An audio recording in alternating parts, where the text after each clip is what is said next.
ఈరోజు ముఖ్యమంత్రి, ఎందుకంటే ముఖ్యమంత్రి ఎందుకు చెప్తారంటే ఎడ్యుకేషన్ మంత్రి లేడు ఈ రాష్ట్రంలో, ఆయన ఎడ్యుకేషన్ మినిస్టర్.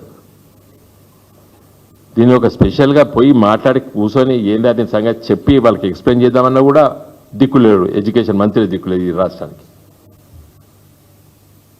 ఇలా ఎంత అన్యాయం అండి. పిల్లలు ఎంట్రన్స్ రాసిండ్రు, మంచి మార్కులు వచ్చినాయి, 67% సీట్లలో ఉండవలసినటువంటి తెలంగాణ బిడ్డలు ఇలా లేదు మీకు ఇస్తలేను అని చెప్పి గంటా పదంగా ఈయన లెటర్ రాసాడు. ఎవరు? మినిస్ట్రీ ఆఫ్ డిఫెన్స్ వాళ్ళు తెలంగాణకు సీట్లు లేవు అని చెప్పి రాశాడు. నేను డిమాండ్ చేస్తున్నాను రేవంత్ రెడ్డిని, నీ ఎడ్యుకేషన్ సెక్రటరీ ఎవరో నాకు తెలియదు, వెంటనే వెళ్ళి ఢిల్లీలో కూర్చొని దీన్ని విత్డ్రా చేయాలి ఈ లెటర్ని. మరి పిల్లలు ఎంట్రన్స్ రాసిండ్రు, మార్కులు వచ్చినాయి మంచిగా, ఇలా సీట్లు కోల్పోతున్నారు.